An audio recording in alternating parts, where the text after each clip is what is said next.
evening. Welcome to the 2021 Women's Law Association of Ontario Virtual Awards Gala. My name is Jennifer Gold, and I'm president of the WLAO. I want to acknowledge that we are streaming from the traditional territory of many nations, including the Mississaugas of the Credit, the Anishinaabe, the Chippewa, the Haudenosaunee, and the Wendat peoples, which is now home to many diverse First Nations, Inuit, and Métis people. The WLAO was formed in 1919 by a few brave women who entered a profession that had never previously been an option for women. Over 100 years later, the WLAO continues to be a voice for women lawyers in the profession. This evening, we celebrate our award winners and shine a light on their stories and their message. We welcome the Honorable Chief Justice George Strathy, the Attorney General Doug Downey, the Treasurer of the Law Society of Ontario, Teresa Donnelly, our award winners and their families, sponsors, members of the judiciary and legal profession, and guests. I would like to introduce my co-host for this evening, Vice President Jocelyn Tetebi. Thank you, Jennifer. We hope that you will enjoy the exclusive streaming of this inspiring event. We also encourage you to join us in the Zoom chat rooms after the awards are presented so that you can send your positive thoughts and well wishes to our award winners. It is now my pleasure to introduce the Chief Justice of Ontario, the Honourable Justice Strathy. Thank you, Jocelyn, for your introduction. And my thanks to President Jennifer Gold for inviting me to this event. It's an honor and a great privilege to be with you, even though virtually. I have to say that, like all of you, I'm disappointed that this event can't be held in person this year. Like you, I'm sure I miss the dynamics and the excitement of this annual event, which celebrates the accomplishment of women in the legal profession. And like you, I'm tired of looking at cameras and screens, and I'm really looking forward to getting together with people. With vaccination rates increasing and new cases on the decline, it now seems plausible and even likely that we'll soon be enjoying a future when we can regain the ability to hold our celebrations in person. No doubt remote meetings will continue with everything we have learned, but I think celebrations like these are best when they take place in person. During my time as Chief Justice, I've marveled at the number and scope of legal organizations in Ontario and the important work they do to support their members and enhance the administration of justice. But there are very few that have a history and legacy like the Women's Law Association of Ontario. Now more than 100 years old, it's one of the oldest legal organizations in Ontario, likely one of the oldest of any associations in Canada. By supporting and encouraging women in the profession, it has, to use the language of our day, sought to increase equity, diversity, and inclusion in the legal profession. Today, that includes the work it does with other organizations and individuals to form alliances to promote a more inclusive legal profession for all equity-seeking groups. Tonight is a night for celebration of your organization, celebration of women in law, and celebration of the extraordinary accomplishments of the individual women we are honoring tonight. But while it is a night for celebration, I want to acknowledge the significant challenges this pandemic has brought for many, including, no doubt, many attending today. In some ways, it has exposed and exacerbated existing inequalities that demand to be addressed. One of those is the pandemic's disproportionate effect on women. These effects have included mental and physical stresses on women, including, of course, women lawyers, who are both caring for children or the elderly, while at the same time trying to balance the demands of their employment. Increase of rates of domestic violence, causing what some have termed a shadow pandemic, and increasing risks in many female-dominated workplaces, like, of course, nursing homes. I know these circumstances have affected many of you, and of course, they've affected many of your clients. I hope that the experiences of the pandemic, both good and bad, will give us all cause for reflection and will serve as an impetus for change when we finally get through this. In difficult times like this, it is nonetheless important, all the more important, to find opportunities to celebrate. So tonight, I'm just honored to be with you to celebrate extraordinary women lawyers who continue to make positive change in the profession and in our communities, and to celebrate law students who are already making their mark and will continue to do so for many years. As I say, I very much hope that next year, when we do this, I'm able to be with you in person. Thank you so much, and enjoy the rest of your evening. Thank you, Justice Strathy, for those greetings and important remarks. It is my pleasure to now introduce someone who has initiated and overseen tremendous legal reforms in Ontario, the Attorney General, Doug Downey. For that introduction, Jennifer, and thank you to the Women's Law Association of Ontario for inviting me to take part in your annual awards gala. Before I begin, I would like to recognize and congratulate each award recipient on your remarkable contributions to Ontario's justice sector. I'm pleased to have the opportunity to join you to celebrate these accomplishments as we all work together to innovate and expand access to justice at this time of unprecedented challenge in our province and around the world. Each of these unique accomplishments represents a win for our communities and our province as they help to build a more accessible, responsive, and resilient justice system. I'll be the first to admit that we have a lot of work to do ahead of us to bring the justice system up to par for Ontarians' expectations of how justice can be done in 2021 and beyond. The system has fallen behind and become antiquated over the years, and at the same time, I'm very encouraged by the progress we're making together to dramatically move the system forward, in some cases by decades at a time. The accomplishments we're celebrating today are more evidence of that. COVID-19 has compounded the long-standing challenges that have been holding the system back for decades, and it also brought these challenges to light for many. The Ministry of the Attorney General has made key investments to support remote hearings, move more justice services online, and has overhauled the judicial procedure and court processes to accelerate access to the legal system. And I can tell you that as Attorney General, you have my assurances today that we aren't going back. While technology is a critical part of the work we are doing, people are our ultimate focus.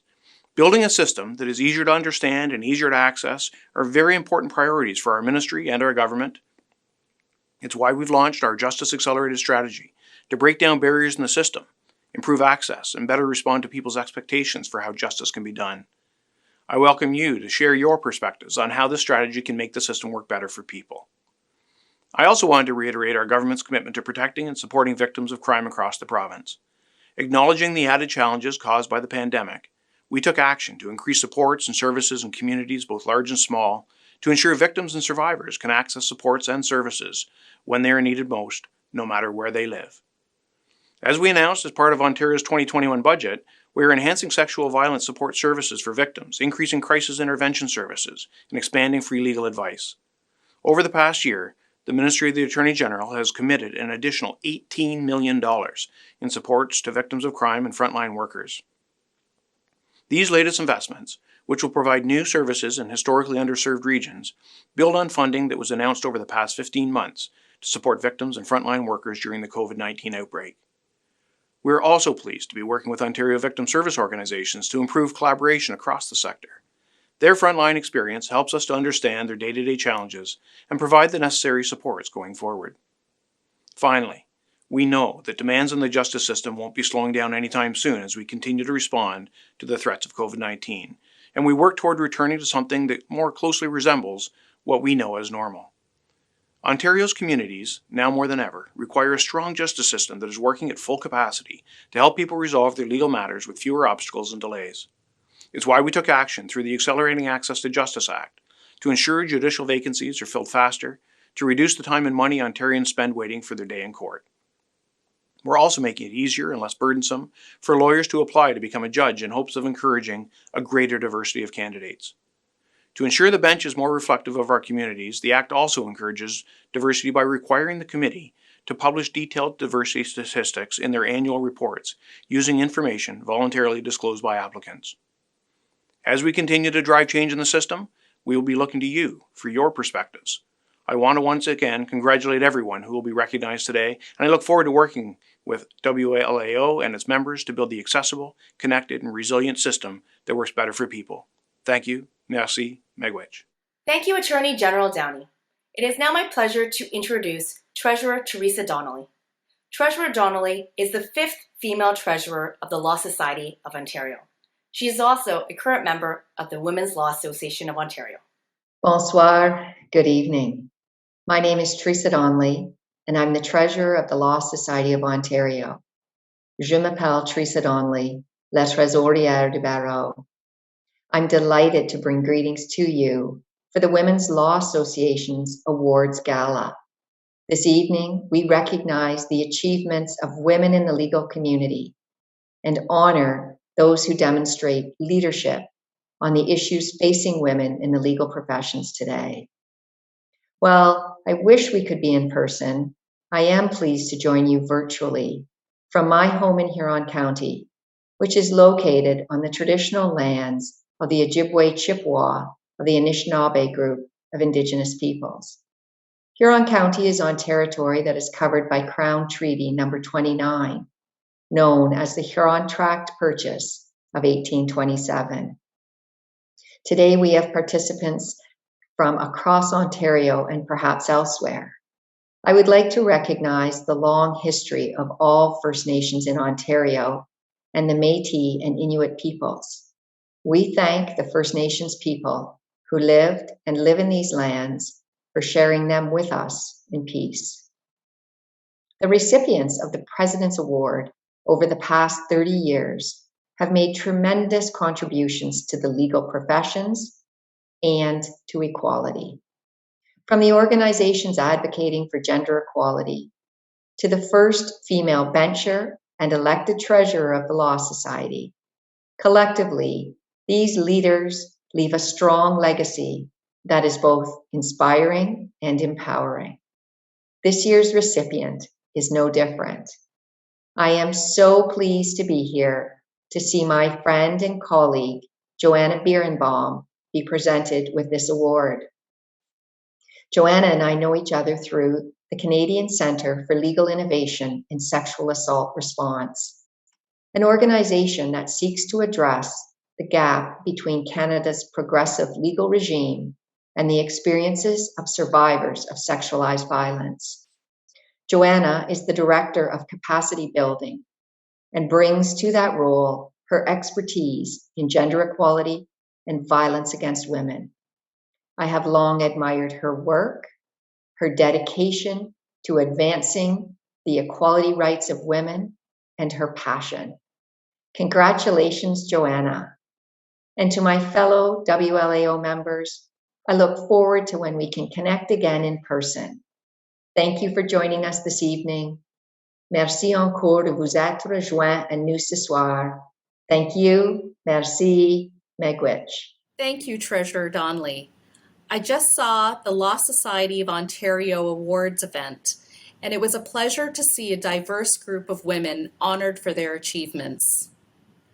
I would like to take a moment to recognize and thank our current board of directors, including Vice President Jocelyn Tatebi, Emily Kostandoff, Jacqueline Stevens, Shelley Quinn, Aisha Lalden, Vagmi Patel, Sylvia Kim, and Shannon Payne. You can read more about this excellent team on our website. If you are interested in joining the board, please email past President Jacqueline Stevens. Our first award to be presented this evening is the Erin Burles and the Women's Law Association of Ontario's 2021 Equality Award. Erin Burles and the WLAO have a long history of working together to promote and advance women law students and lawyers in the legal profession. This evening, the 2021 Equality Award will be presented by Pamela Meals. Thank you, Jocelyn, for that introduction. Good evening, everyone. My name is Pamela Meals. I'm a partner at Erin Burles, LLP, and co-chair of the firm's Women's Initiative. I am here along with my colleague, Ari Blicker, director of our student and associate programs, to present the Equality Award to this year's recipient, Ningjing Natalie Zhang.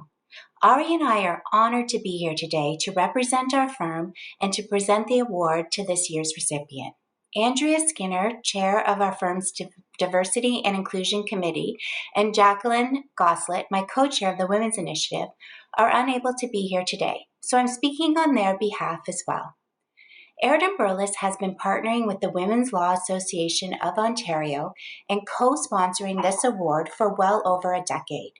This award, which includes recognition at today's celebration, a commemorative plaque, and a $1,000 prize, is given to a female law student in the province of Ontario to recognize her efforts in promoting and advancing equality rights. Every year, we are so impressed with the candidates and their commitment to advancing equality. These amazing, insightful women are using their voices to bring attention to pressing social issues. They are shining a light on all forms of discrimination and inequities around them. My colleagues and I are inspired by these incredible women, and I'm sure you will be too. This year, we had a very large number of applications, and there were so many impressive candidates. Our winner for 2021 is Ningjing Natalie Zhang. Natalie is a law student at Queen's University.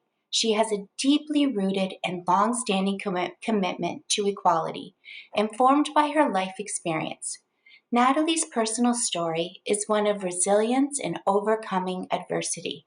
She was a respected scholar in her country of origin before fleeing to Canada with her 2 children to escape a life-threatening situation. When she and her children arrived in Canada in August of 2016, they had a very precarious immigration status, ultimately being recognized as convention refugees in December 2020. For over 3 years, Natalie and her children lived in a shelter for women and children who had experienced domestic abuse and received social assistance for a year. Natalie's experiences have impelled her to advocate for those without a voice and to do so with commitment and compassion. Since 2019, Natalie has been a board member of Women at the Center, a nonprofit organization advocating for women who experience intimate partner violence. She speaks on behalf of racialized women to various service providers and community organizations, such as Kingston Police and Legal Aid Ontario. Natalie has an MA in Gender Studies from Queen's University, and her thesis studied refugee claimants fleeing domestic violence. Natalie is also directly involved in advocating for equality in a very personal way. She is one of 3 plaintiffs in a constitutional challenge in the federal court, spearheaded by the Chinese and Southeast Asian Legal Clinic and its director, Avi Go. The lawsuit contends that the Federal Income Tax Act, by excluding low-income families with precarious immigration status from the Canada Child Benefit Program, violates Sections 7 and 15 of the Charter of Rights and Freedoms. We are delighted to recognize Natalie for her hard work and achievements, as well as her courage and commitment through the WLAO Erin Burles Equality Award for 2021. Thank Ms. Pamela Mills and Mr. Ari Blicker at Erin Burles and the Women's Law Association of Ontario for supporting this Equality Award. To be here with you all brilliant, positive, and encouraging women, I have walked a long journey. From a shelter resident living on Ontario Works to a law student and an advocate for domestic violence survivors and people with precarious immigration status. Among the worst time of my life, I doubted if I could ever overcome all the struggles. When I didn't believe in myself, so many people believed in me. Lisa Fox at the Kingston Interval House, Lisa Webb and Jamila Abdallah at the Benry Center, Professor Emily Hill at Queen's History Department, Professor Margaret Little at Queen's Gender Study Department, Naka and Nicole at Women at the Center, Professor Lisa King and Beverly Baines at Queen's Law, my parents back home, and my church community in Kingston. Without them, I wouldn't have come this far. Thank Miss Jillian Burford Granell and Miss Abby Go. They have shown me how life-changing a good lawyer can be. Finally, thank my two loving children, Jillian and Alan. Because of them, I didn't give up. Thank you.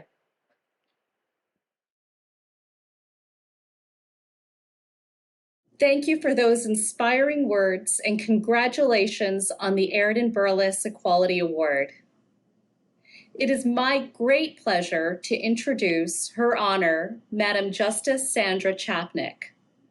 Justice Chapnick has been a longtime supporter of the Women's Law Association of Ontario, having served as its president in the late 80s, but she is also the recipient of the WLAO President's Award in 2007. However, more importantly, she is a mentor to those on the board and members and volunteers of our association. And when I talk about her being a mentor, it's informal in the sense that she's always there with a kind word, support, and encouragement, and her support of both the association and myself has meant a lot. Justice Chapnick's community contributions are numerous. In particular, since retiring from the bench, she's focused on women's rights and human rights issues, access to justice and education, and has worked with the Ryerson LPP program. Her Honor continues her support of women in the legal profession with the Honorable Sandra Chapnick Women in Law Award. These days, she's a great resource to the legal community, acting as a mediator and arbitrator at amicus chambers. Justice Chapnick, over to you. Thank you, Jennifer, for your kind and generous introduction. And I would also like to thank Jacqueline Stevens, Shelley Quinn, Emily Kostandoff, and of course Patty Delatte for their helpful assistance in making this a reality. Amanda Welton Hagan has shown financial need and amazing drive and determination to achieve a law degree after spending time in the workforce. She is the perfect person for this award. Amanda grew up with a single mom. Her mother worked full-time while attending night classes and obtained several diplomas. This served as a wonderful role model for Amanda, setting an example for diligence and hard work. Amanda began her work life delivering newspapers, shoveling snow, and other jobs. In her words, any other job I could find. At 14, she started to work on school holidays as a dishwasher. At 16, unfortunately, she was in a pretty serious car accident, causing her to miss a significant amount of school.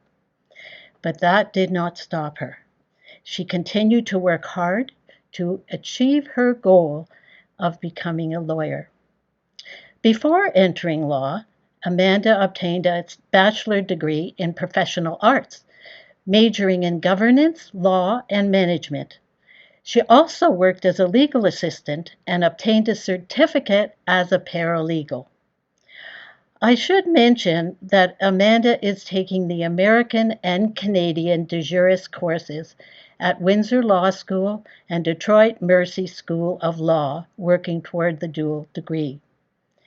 At the same time, she continues her work as a paralegal, now virtually, to help fund her legal education and support herself and her family. At Windsor, Amanda is a junior editor of a publication. She's also involved in pro bono work, is a council member, and a peer mentor. She is also a caseworker in the community legal aid clinics, both at Windsor and in Detroit. So how do you think she did in her first year of law school? Her average was 76.5%. Pretty darn good. What's even more interesting is that in the recent past, Amanda was a soccer coach in British Columbia and a member of the Whistler Football Club. And she still does work for them remotely as a legal administrator. Her interests for the future, beside practicing law, of course, you guessed it, coaching, soccer, and playing soccer. I am pleased and honored to present you, Amanda, with a plaque that reads as follows: presented to Amanda Welton Hagen for her drive and commitment to attain a law degree and for her outstanding service to the legal and general community. And of course, a check of $1,000 to go with it. And you don't have to pay it back. Well done, Amanda. I wish I could give you a big hug in person, maybe sometime in the future. Congratulations. I am overwhelmed with gratitude to have been selected to receive the 2021 Honorable Sandra Chapnick Women in Law Award. I would like to say a very special thank you to the Honorable Sandra Chapnick and the Women's Law Association of Ontario for selecting me as the recipient. I would also like to say thank you to my family for showing me the importance of hard work and the value of education. I would not be here today without their love and support. I have wanted to be a lawyer since I was about 8 years old, but didn't begin my law school journey until I was 30. Between my early dreams of becoming a lawyer and my acceptance into law school, I have faced several challenges, but was able to earn my legal assistant certificate, paralegal certificate, and bachelor's degree all while working full-time. While in law school, I've continued to be faced with obstacles, but my drive and determination to achieve my law degree and be successful are helping me to persevere. I look forward to achieving my law degree and following in the footsteps of the many successful women here today. I am very humbled and appreciative. Thank you so much.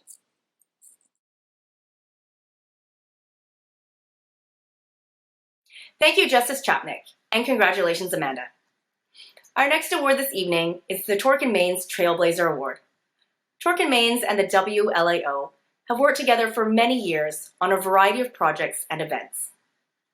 I am pleased to announce Lori Politza will be presenting the award this evening. She is a family lawyer and a partner at Torque & Maine's. Lori was also the 63rd Treasurer of the Law Society of Ontario from 2010 until 2012. She is a long-standing member of the WLAO and the recipient of the WLAO's President's Award in 2011. During her years as a bencher, Lori's attention focused on legal education in Canada and the promotion of women in the legal field. Lori? Thanks so much, Jocelyn. I am very pleased to introduce the Torque & Maine's Trailblazer Award. Our Trailblazer Award is given to a woman who is an acknowledged leader, who actively demonstrate the promotion of women in business, who has exceptional legal expertise and proven business acumen, and who also demonstrates an entrepreneurial and business-focused spirit. And we think that the winner of the Torque & Maine's Trailblazer Award this year satisfies all of these categories and more. I'm very pleased to say that we are giving this year's award to Madeleine Gottisman. Madeleine is currently finished law at U of T, and she's also finished her MBA from Rotman's. She's taking, from what I can see from her CV, a vacation while she's studying for the bar, and it is a vacation given what she has for the activities she's got on her resume. Madeleine has won a scholarship for entrepreneurship and innovation. While in third year, she acted as the head of marketing for an early stage cybersecurity AI startup. And in that role, in addition to doing all the other things as a law student, she prepared presentations for venture capitalists and angel investors and customers, and actually gave some of those presentations together with the person with whom she was working. At law school, she started two groups, which both hold speaker series. One, a group of for privacy and cybersecurity, and the other, interestingly, with for food law and policy. So, in addition, as though that's not enough, Madeleine spent a year on law review. She's been a research assistant for law profs. On another summer project, she worked with the Heart and Stroke Foundation, facilitating the expansion of Canada's first social health impact bond across Canada. But lest you think that Madeleine has no social conscience, she volunteers with Shorish, which is an environmental nonprofit, and she's actually hoping to spend her time off after doing the bar art exams by working on a farm on a volunteer basis before she starts her articles. And on that farm, among other things, they keep bees. Madeleine also plays the guitar, and when she and I met, I thought she must have something that she does to make her laugh, because Madeleine certainly has a good sense of humor, and I was not disappointed.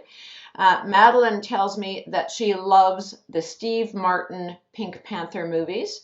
I confessed to her that my husband and I have been watching Peter Sellers' version, and last night we watched Steve Martin's. And Madeleine, you're right. Steve Martin's better. So congratulations, Madeleine. We're so proud of you, and we're so delighted that you're this year's Trailblazer Award winner. Over to you, Madeleine. Thank you, Lori, for that exceptionally kind introduction.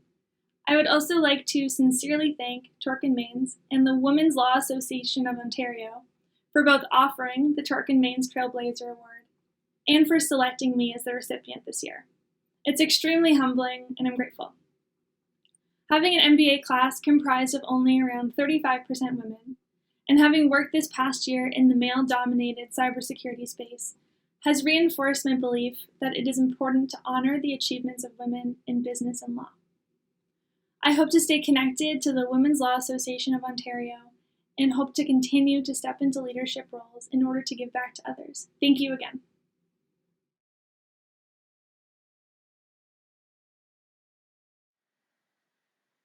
Congratulations! Our next award this evening is the WLAO's General Counsel Award. This award was created to recognize a senior general counsel for her leadership and commitment to the success of women in law. In 2016, the Women General Counsel Canada was created by 12 members of the former General Counsel chapter of the WLAO. These women started the process of incorporation and developed a national network of general counsel. The WLAO is proud to have been part of the founding of the WGCC and to support its continued success in promoting women in general counsel and executive leadership roles. It is my pleasure to introduce Alexa Abiscott. She is the General Counsel and General Secretary of Apply Board. Alexa is the co-founder, director, and board member of the WGCC. Thank you very much, Jocelyn. On behalf of Women General Counsel Canada and the General Counsel chapter of the WLAO, I am absolutely delighted to be here to present this year's award recipient, Hilda Wong, with our General Counsel Chapter Award. Hilda has been a pivotal and foundational member of our organization since its inception. She has worn many hats as secretary, treasurer, and most recently was instrumental in kicking off a new mentoring program with our emeritus members. And I can think of no more a deserving recipient of this year's award than Hilda. She is an absolute pleasure to work with on the board, and she always rises to the occasion, never says no, always produces every deliverable on time, and it's just our absolute pleasure to honor her. Hilda, congratulations. We're so grateful to have you as part of our team. Thank you.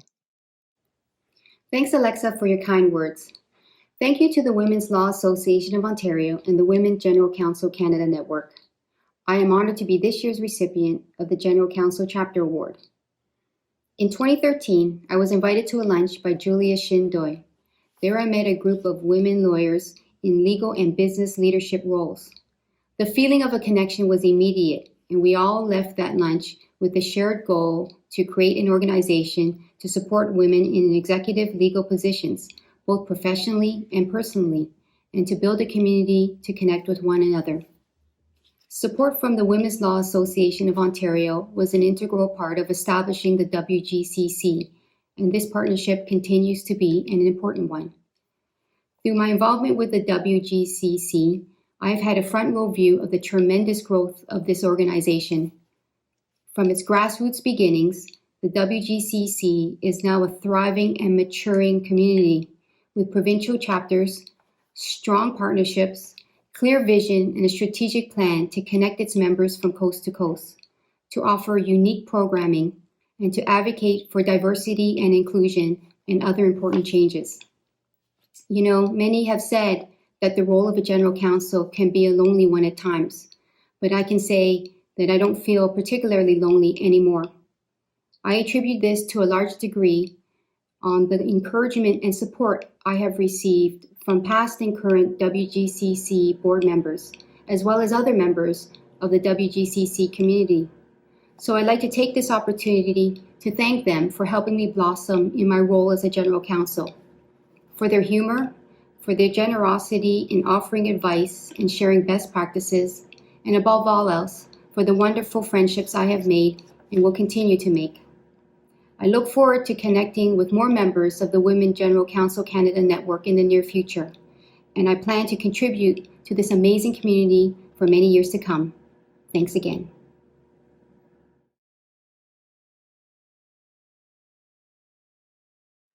Before we move on to our President's Award, we will be taking a brief 5-minute bio break. Normally, this would be the time for you to connect with your friends and your colleagues. But as things are still a little bit different this year, we have put together a slideshow of some past award winners that we hope you will enjoy.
Welcome back.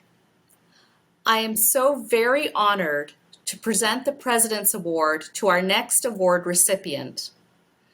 The President's Award recognizes a woman or organization that has made a substantial contribution to the legal community with a focus on women's issues. Our most recent award winners include Dr. Signa Dom Shanks, the Honorable Madam Justice Rosalie Silberman Abella, Arlene Huggins, and Leaf. I'm proud to announce the 2021 recipient of the President's Award is Joanna Bierenbaum. But before we hear from her, I would like to share with you some of the highlights from her remarkable career. Joanna is one of Canada's leading lawyers in the area of women's equality and sexual violence.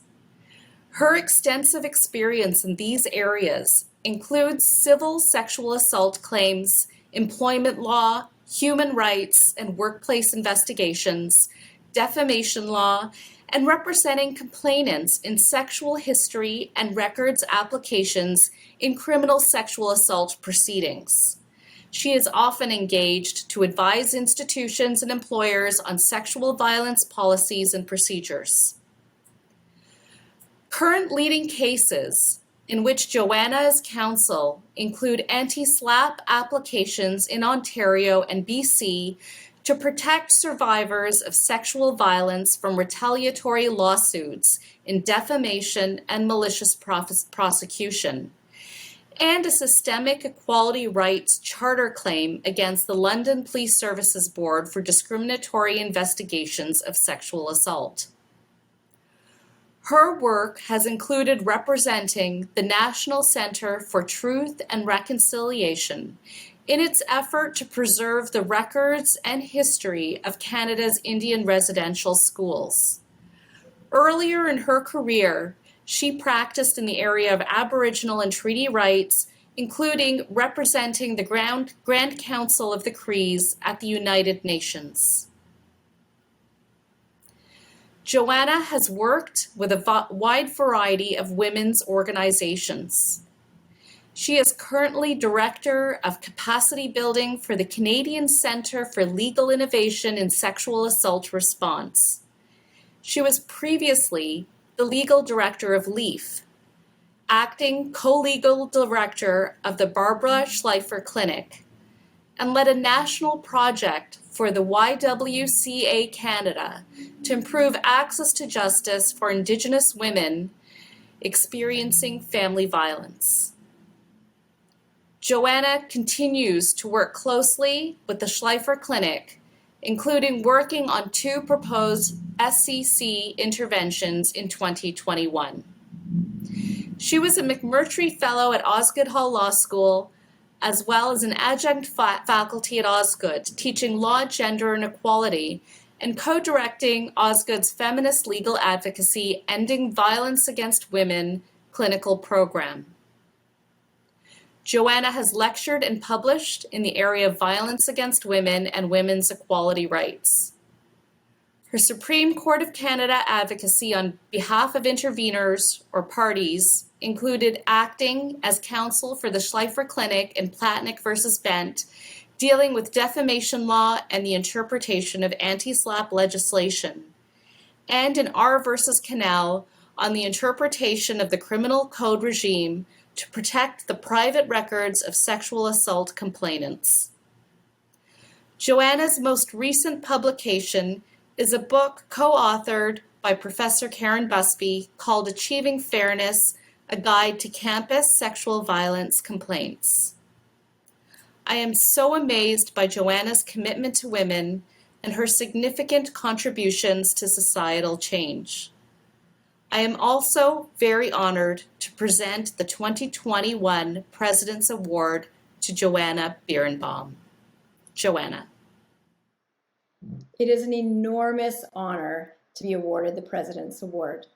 The Women's Law Association of Ontario is such an important and diverse organization with membership across the province of Ontario and over 100 years of history in empowering women in the legal profession. To be selected for recognition by you is a very significant distinction and privilege. Teresa Donnelly nominated me for this award because of the work I do in the area of women's equality, including sexual violence with and for women and other marginalized genders. So during the social part of this gala, and I really regret that this isn't the real in-person as opposed to online in-person and that I could meet you all, but I hope to have an opportunity to engage with you about some of the individual and systemic advocacy work that is the reason why I have been honored with this award. But with my 10 minutes, I want to share with you two personal experiences of mine that underscore the importance of the mission of the WLAO in supporting and empowering women and a women community of lawyers. In the last 5 or 6 years, we have witnessed nothing less than a seismic shift in legal and cultural acknowledgement of the pervasiveness of sexual violence and the need to address it. There have been a myriad of provincial and federal policy and law reforms to encourage reporting and improve access to justice. The Commission of Inquiry into Missing and Murdered Indigenous Women and Girls released its report in 2019 and shone a spotlight on the staggering and ongoing colonial violence against Indigenous women in Canada. The federal government is currently committing to implementing a national action plan on gender-based violence, which hopefully will particularly address those most targeted for sexual violence, including BIPOC women, LGBTQ2S, and women with disabilities, among others. But perhaps even more profoundly, the Me Too movement, which kicked off or which was unleashed in October of 2017, in theory, opened the door to survivors finally being able to speak the truth of their experiences and seek accountability and justice. But as those of you who do work in the area of women's equality know, advances for women's equality, it's often 1 step forward, 2 steps back. It's often like a game of whack-a-mole where we hammer down one form of inequality in one place and then it pops up its head as a two-headed beast in another location. So Me Too may have slightly opened the door for some, but since Me Too, I can say that in my own practice, anecdotally, I've seen a spike of lawsuits against women who have reported or disclosed sexual violence, either lawsuits or threats of lawsuits, defamation or malicious prosecution, and other torts. And I'm talking about women who have reported, women who have reported to the police or their employers or their educational institutions under the very formal reporting processes that these recent amendments by the provincial and federal governments have been encouraging women to use. So no sooner does the door open a crack for women and other survivors to voice our experiences than the legal system is harnessed as a powerful tool to silence. So I want to focus on backlash and the importance of the support that we provide each other as women lawyers in resisting backlash. In November of 2019, I was counsel to the Barbara Schleifer Commemorative Clinic in an intervention at the Supreme Court of Canada in 2 companion cases, Chapnick versus Bent and Points Protection. The issue before the court was recent 2015 amendments to the Courts of Justice Act, which provide a summary procedure for dismissing lawsuits that unduly silence socially valuable expression. And although the word SLAP, so strategic litigation against public participation, are not used in the legislation, often these amendments and motions made under them are referred to in shorthand as anti-SLAP applications. So the 2 cases that were before the Supreme Court in the fall of 2019 and since been decided in 2020 had nothing to do with sexual violence. But as the very first cases before the Supreme Court of Canada argued under these amendments, the Schleifer Clinic intervened to take the position that the court ought not to make survivors wait however long, a decade or longer, for the next case to come before the court, but that the court ought to now recognize the importance of disclosures and reports of sexual violence as engaging the public interest, which ought to attract robust protections under this new legislation.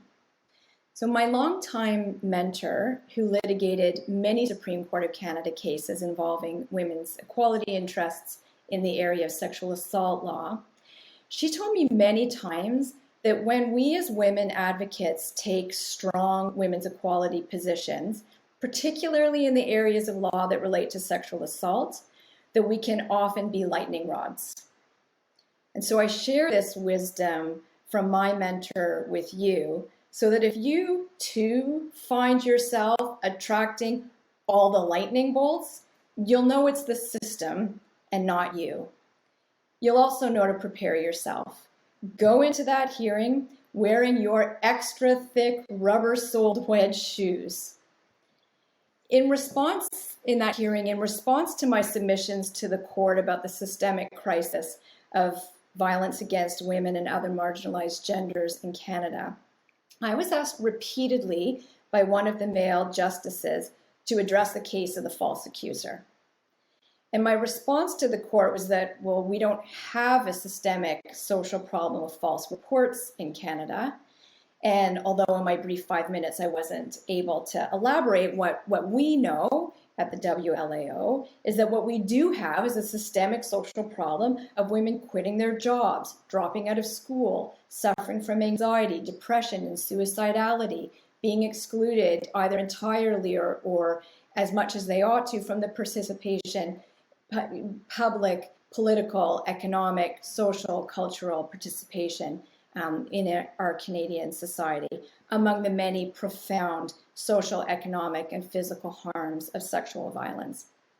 But I share this experience of this case with you because the exchange between me and that justice was either sufficiently charged or was perceived to be sufficiently charged that after that hearing, I was surrounded by women lawyers giving me support. And so I learned a lot from that hearing about the importance of the mandate of the Women's Law Association of Ontario. The mentorship, generous support, and empowerment of each other. The embrace that I received from my fellow women colleagues after that hearing was a career highlight.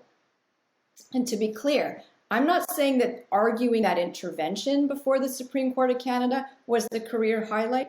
What I'm saying was that the community and support from my women colleagues that followed that hearing was a career highlight.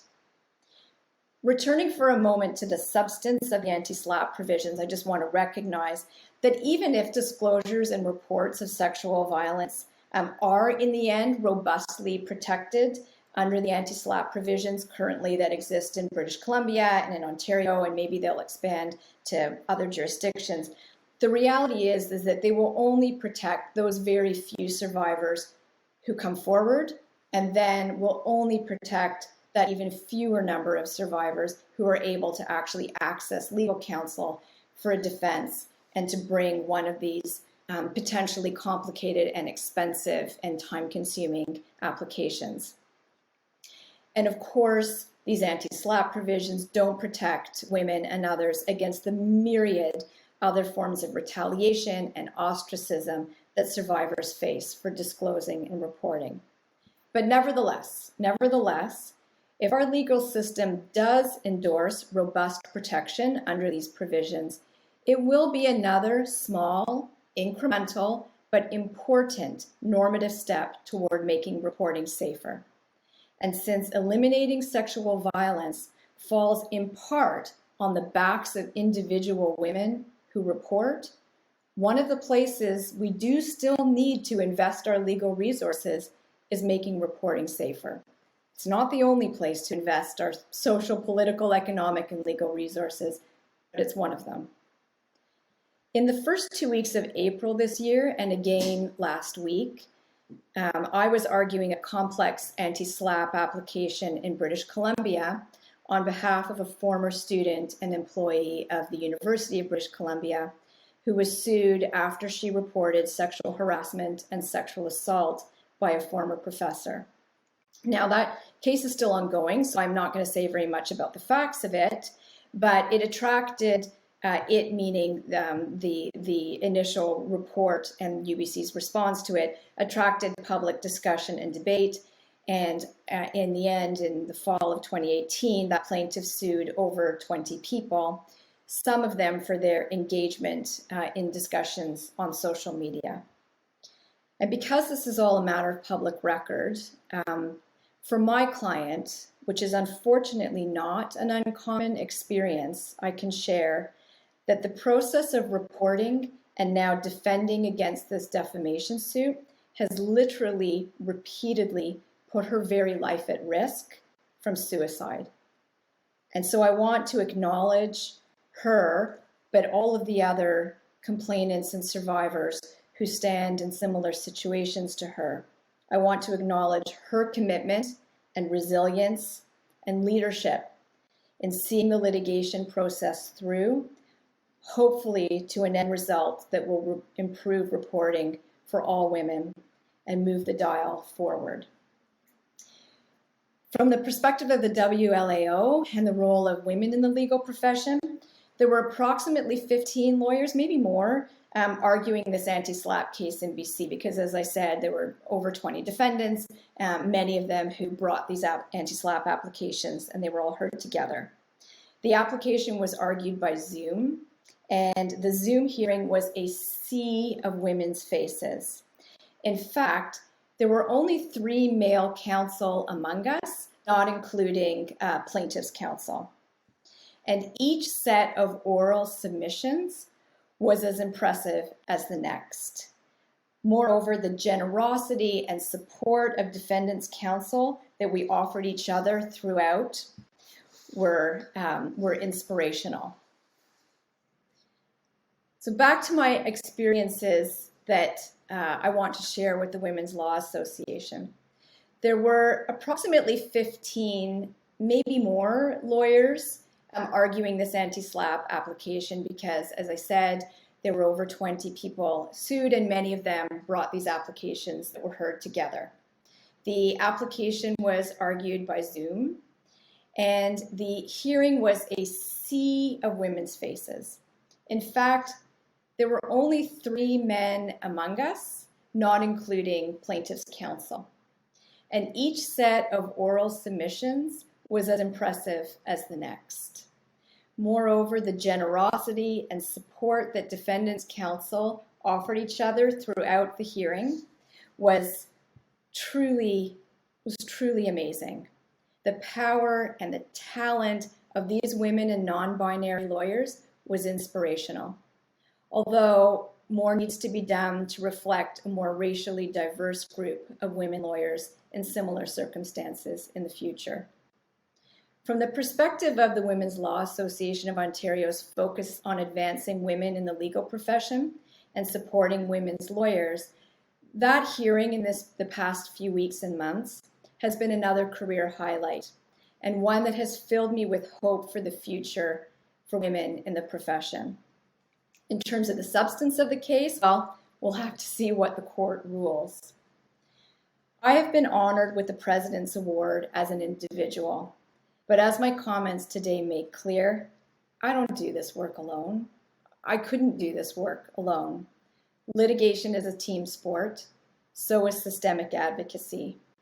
This award is a testament to the wisdom and courage and incredible resilience and often leadership of my clients, from whom I learn so much.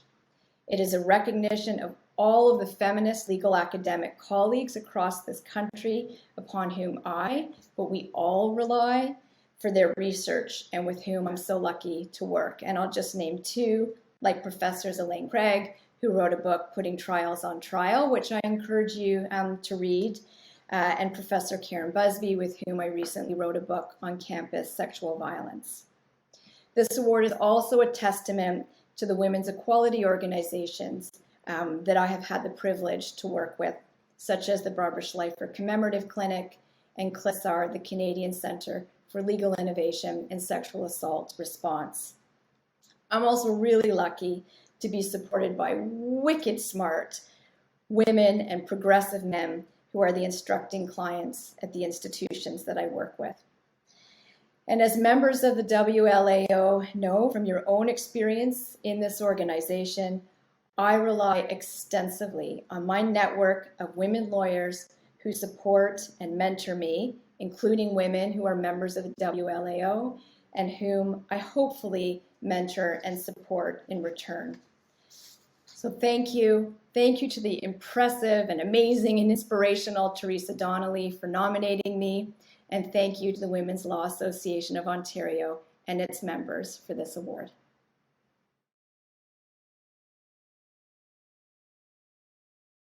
Thank you, Joanna, for sharing those words with us. I want to thank and congratulate all of our award winners and acknowledge the strength and determination they've shown in their unique journeys. Thank you to our award sponsors and your continued support of this event. If you are interested in sponsoring an award in 2022, please reach out to us. I want to thank Evan Jenkins and Jonathan Wlao of Aspen Films for creating our virtual gala, and a huge thank you to Patty Delat, our association manager, for planning this event and all the work that she does to ensure that the WLAO is running smoothly. The WLAO would like to thank everyone in the justice system who is doing more during these difficult times to ensure that the system keeps moving and adapting. We would especially like to recognize those who are juggling their career with their responsibilities as a primary caregiver. Finally, thank you to everyone for taking time out of your busy lives to celebrate this special evening with us. It is now my pleasure to invite you to join us in the Zoom chat rooms, where you can meet the winners, our sponsors, and connect with your friends and colleagues. To access the Zoom chat rooms, you may click on the link that was sent to you via email. You can also access the Zoom chat rooms by the link in the YouTube description below. Thank you very much.